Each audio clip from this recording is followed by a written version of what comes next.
All right, well, there's no better place to begin a video about a machine than in the front of the machine. So you'll notice right off, Saturday, I took the time to steam clean, not pressure wash, but steam clean almost half the machine.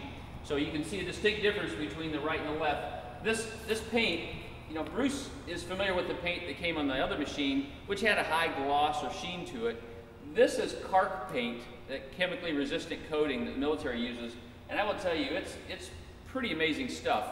But you can see the difference of the oxidized paint that we steam cleaned, or I steam cleaned on Saturday. You know, obviously we'll finish this before the machine would leave, but it does remove 80–90% of the oxidization. And if you want to, you can spray the thing down with WD-40 or Blaster or a variety of other things with a pump sprayer, and just to give it a darker look and protect. But you'll notice that there's a lot of this is surface rust. There's different sections and bubbles of rust, and that's exactly what it is. I mean, it's rust. There's no two ways about it. There is some rust in this machine. I want you to be familiar with it. All the lights do work, so that all the lights will be fully functional if you get the machine. I have the extra counterweight here. The glass, we'll go ahead and clean the glass even better than it is. Well, what we do is we spray the glass down with WD-40 and use razor blades, so the WD-40 lubricates the blade, and we can get all the dirt and grime and maybe some overspray from the time that they painted this machine previously. So this machine would have been delivered new to the government with a gloss paint, and along the way they had restored the machine because of obviously some of the rust issues, and they sprayed it with the matte finish, so that's why it's different. Excuse me. So going underneath here, we can get some shots down in here a little later, and we'll go around with the lights, and we'll shine in there so you can see distinctly the way the undercarriage looks. We didn't get real carried away, or I didn't get carried away about how we shot that with the pressure washer steam cleaner, but you could do it. I will tell you that I've had a lot of mixed emotions about the tires. The tires have just the beginning stages of rot on them, just some small cracks that we'll try to zoom in on and get some shots.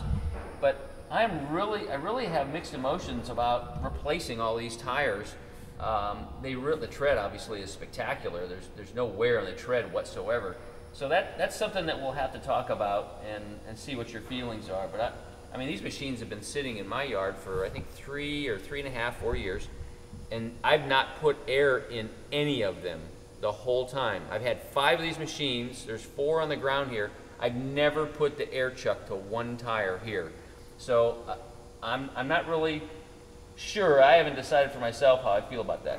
Coming around over here to the steering section, all the drag links are well greased. There are these great little caps, if you can see, you'll see in the machine other places, little plastic caps that the government uses. You actually pop them on and off before you grease or after you grease, so it keeps the dirt out of the actual grease zerk. You can see plenty of grease on all the joints. We did put a little bit of oil in the power steering system, and it works great. Power steering is fabulous. There's no play whatsoever. The truck doesn't have any miles on it. That's another thing. You know, you don't have any wear. I did not pull the bearing caps off, but I just don't believe that that's something that we really need to do to verify and check the bearings. Here's probably the worst cosmetic part of the machine, is this section of rust along the bottom of the cab.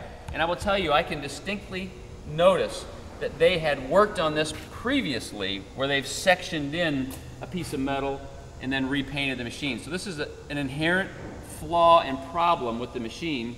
As I open the door, you'll notice this is a plate metal piece that has a little bend in it, comes up and reps down, and there's another plate behind it, and the moisture just sits back there. I took a ball peen hammer and beat this to death to get the bubbles and the flakes and the chunks out so it wouldn't retain the moisture.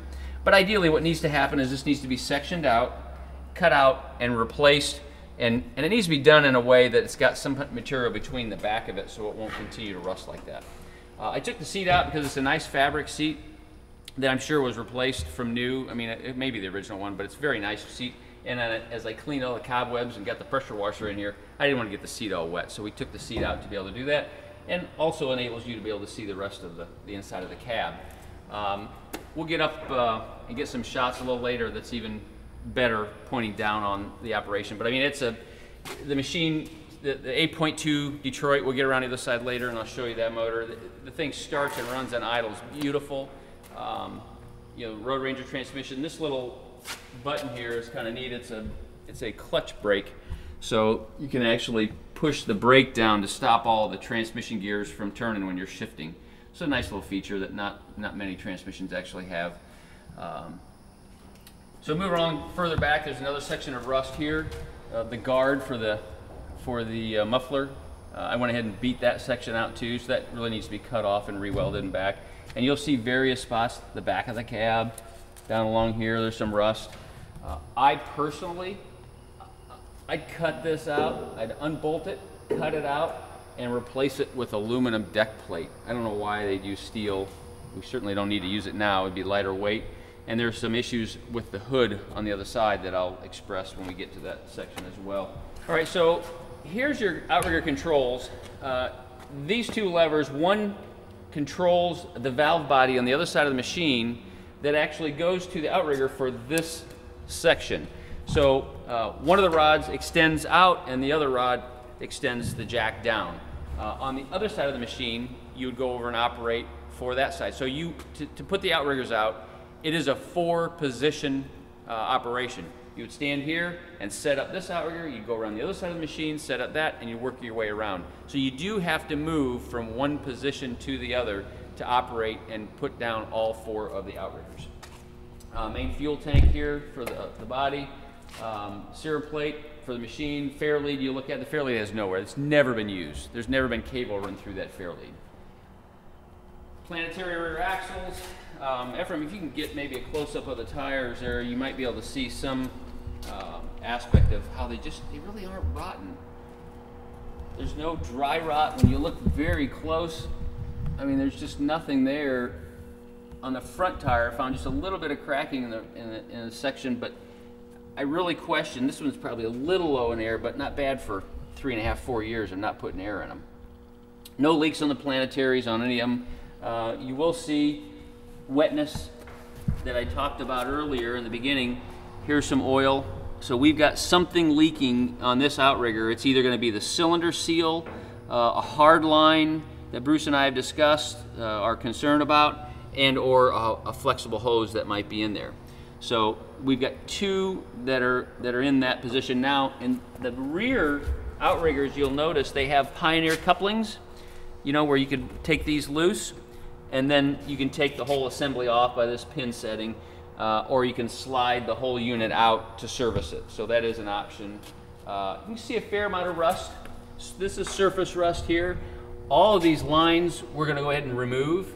Joey's in there from Pertec, and we're going to clean up all that mess as we've come to know it, because they started the machine up just a few days ago to limber it up and got a squirt coming out of one line and then another one. I thought, okay, that's it. So again, irrespective of whether you buy the machine or not, those lines are getting replaced. Again, all the lights work. The backup alarm beeper works. You can see previously in these back slide doors where they blasted the body and repainted, you can see there's some perforations, so there was some rust here. They blasted and they've been able to stop that from happening, but they never did anything with the holes. This is kind of a bad spot because, as you know, you can kind of see where the counterweight stops here. So when the counterweight's on the machine, you get a collection of garbage and material that can lay in there, and if you don't keep it clean, then that's where you get the rust. But as far as the gantry and the pins and everything, you can see it's just, you know, excellent condition. Nothing bent.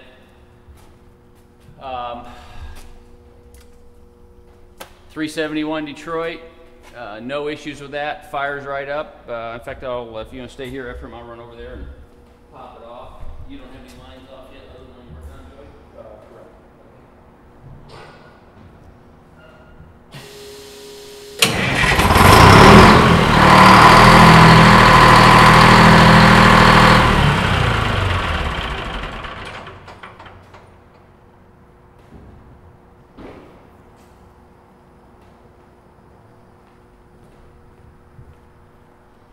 The batteries are about 2.5, 3 years old. I put the charger on the other day and I didn't leave it quite on long enough, so we got the charger on it right now, and we'll make sure that they either stay up or we'll replace those two batteries. It's two 12-volt batteries that sit next to each other. This would have been the original Sheen. You can see when they sprayed the outside of the machine, they fogged in around these areas because this is where the rust would have been. But this is the original. You can see how shiny the air cleaner is. That's the original paint for the machine on the inside. That's the part that I really like about this machine.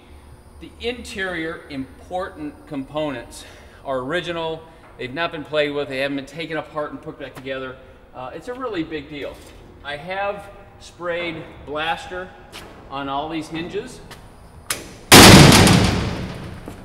and they work a lot better than they did before I did that. So that's a important thing for you guys. You know, up there around the ocean, you're going to have to constantly be spraying those hinges and keeping them lubricated up. Again, all the tires are matched. They're Goodyear tube type tires. Treads are all the same. No issues in that regard. We have all 4 outrigger pads.